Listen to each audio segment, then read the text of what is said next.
Welcome to the Philadelphia Museum of Art Craft Show, and welcome to today's Artist Talk featuring ceramic artist Rhee. Mia is not only a ceramic artist, but is also a teacher who goes way beyond her craft with videos and workshops to help others learn how to present and sell their works of art.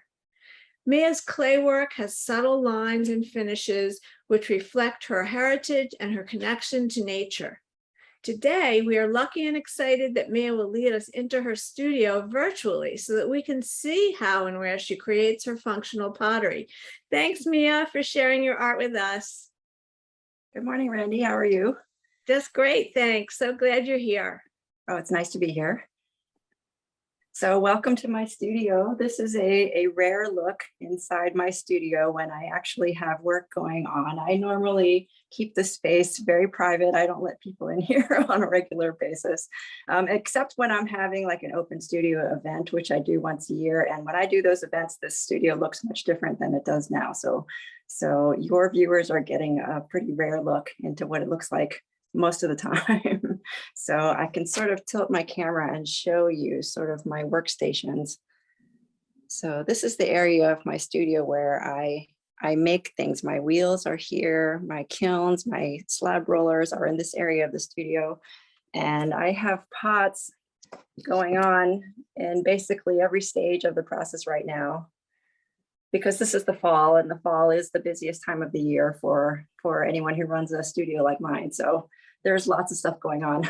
I don't know if you can see, but all the way in the back there, you can see the other side of my basement where all of my finished pottery gets stored. And right now those shelves are pretty full, like I said, because it's the fall and I think a lot of things are happening right now. So welcome to my space. Yeah, this is a space I guard a lot because, this is where all of my deepest innermost thoughts are coming out when I'm working. So I generally keep those to myself until I'm ready to show them to the world. So. So tell us about what some of the influences are behind those deep thoughts and your work. Well, my heritage is Korean. And, I was growing up, I was not actually exposed that much to Korean art or Korean art history. And I didn't really know until I was an adult just how much Korean ceramic traditions influence modern ceramics, both in terms of not just in terms of aesthetics, but also the technology of ceramics. A lot of that was developed by, historical Korean potters. So once I learned that as an adult, I realized, where my attraction to ceramics was coming from. It's kind of built into my DNA, I guess. So a lot of my work does reflect that. Again, let me show you some of the things I'm working on right now. It's very common in historical Korean pottery for pots to be made out of dark colors of clay, iron-rich clay bodies, and then decorated on the surfaces with, white porcelain or very light colored clay. So just using two different colors of clay to create really subtle values. And the result of that is something that looks very natural. This is way before chemical labs produced metal oxides for us to use to color our potteries. Everything in historical Korean pottery was colored with mostly iron, which is what you find in the ground already. So basically the colors of dirt were turned into really beautiful objects. From iron, you can make a lot of colors. Actually, you can make, browns and greens, but sometimes blues and grays, really subtle things, but they're all sort of based in sort of a very earthy place. It's all mostly just iron making these colors.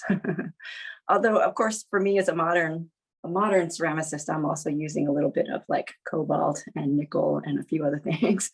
So it's a little bit easier for me as a modern day potter. So how did you get started with the pottery if you weren't exposed to it so much as a child?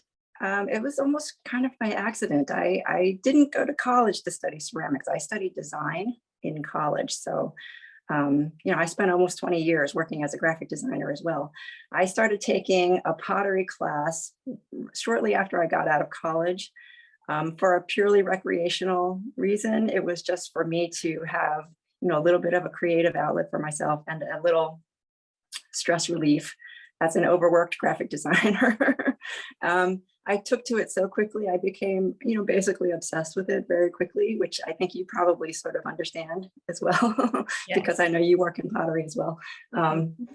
Again, it sort of, it occupied my mind in a way that clicked, so thoroughly for me. And then again, as I got more into pottery, I started learning, what the historical Korean contributions to ceramics were, and it's all started to make sense. Like, oh, no wonder I love this so much.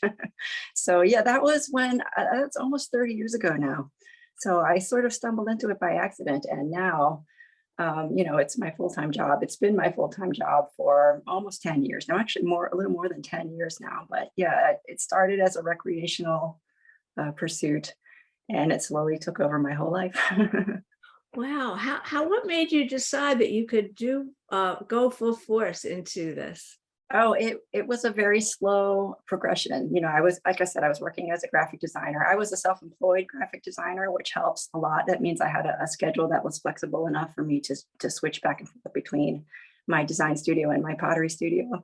And it took about, I would say it took 8 years from when I started selling pottery as a part-time, side business, to when I realized, I think I can pay all my bills with this now. So that's when I closed the design studio and went full-time with the pottery.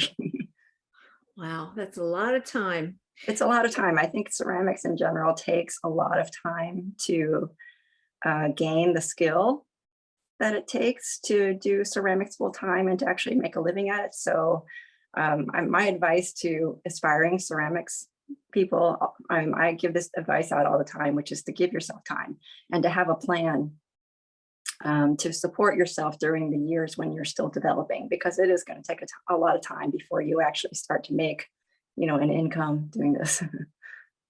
So speaking of time, how long does it really take you to get ready for the Philadelphia Museum of Art Craft Show and other shows that you must do? That's a good question. The PMA craft show, I tend to rank shows in my head based on like small, medium, large, and extra large. And the PMA craft show would rate as an extra large show just because it's a long show. It's like 3.5 days. It's a really big show in terms of the audience and the amount of sales that it can generate. So PMA craft show, I rate that as an extra large. And for an extra large, it takes, in real time, it takes about 5 weeks to produce the amount of work that I want to bring. But then because it's happening in the fall, and the fall is busy with a lot of other shows, I have to make time for shows during that time too. So I actually got started making pots for the PMA show in mid-September. So I give myself almost 2 months to get ready for the PMA show. Wow. And then 72 hours and it's over. Right, exactly. Wow, that's quite a lot of time to put in. Is it possible that we could see a little bit of the different stages of that time period that it takes to go through from beginning pots to finished pots? Sure, absolutely. Let's see. First of all, I should say I'm always working in stages.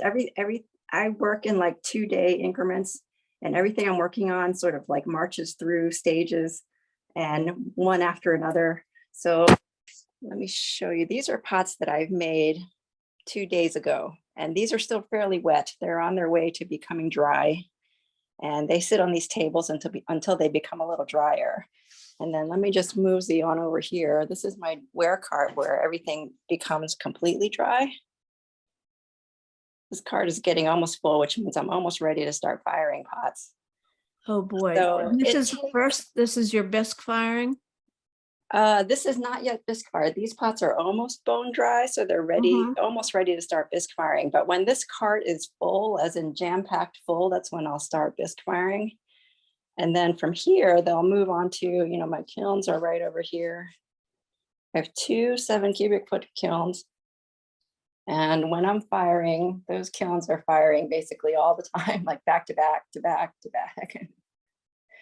So the pots start, as wet or leather hard pots. They move over to being dried pots. Then they move into the kilns and they become bisque fired pots. And then I'll spend about 3 days glazing a whole cycles worth of pots, and then they'll become glazed fabric pots. So let me move over to the area of my studio where the finished pots live.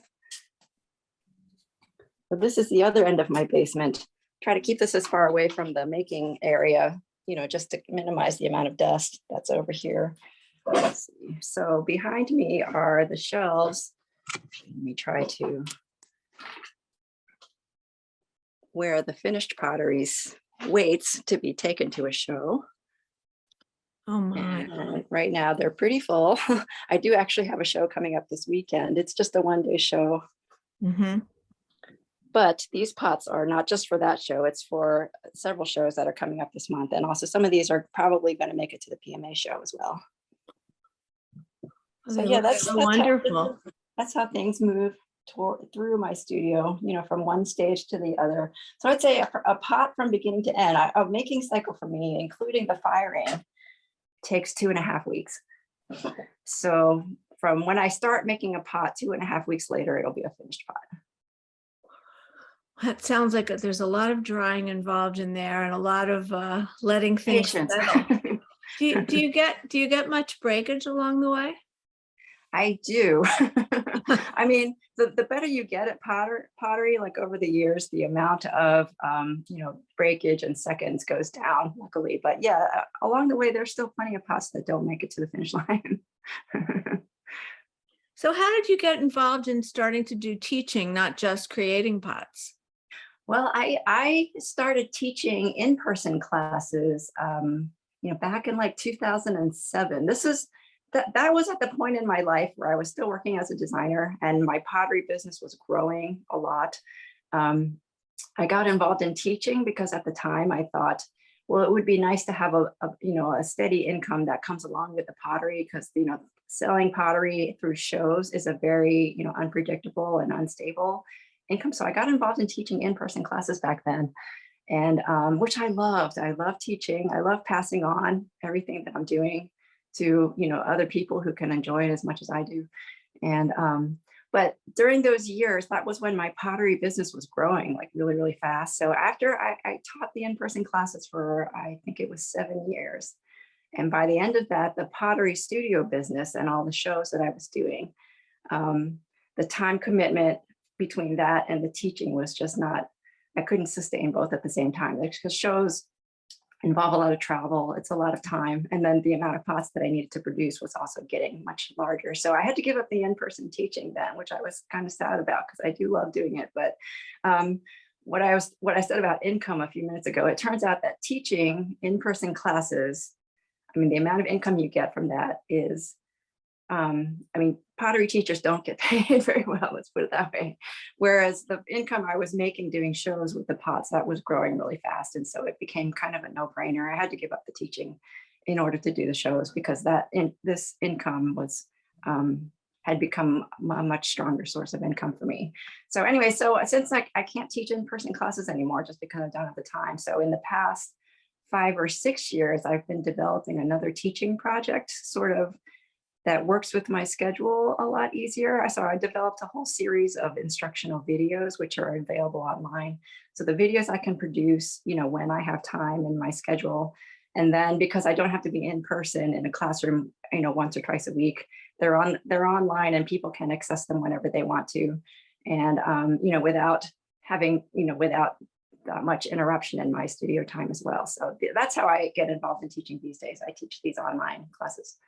That's wonderful. Well, I enjoy that a lot too. I get a lot of fun interaction on the internet from these online classes, because I reach people, literally all over the world. So I have, students mostly in the US and Canada, but sometimes I hear from people from France or Belgium or Serbia or places like that. I think that's pretty fun too. Wonderful. Well, you're going to have lots of opportunity to talk to all the people who come see your work at the craft show. I wish we had time for even more, but thank you so much for letting us into this really private space. And to those of you watching, look for Mia at the craft show at her booth number 221. And we can't wait to see you soon. Well, I can't wait to be there. So thanks a lot. And I can't wait to be there. We can't wait to have you. Thanks so much for all your time. Bye-bye.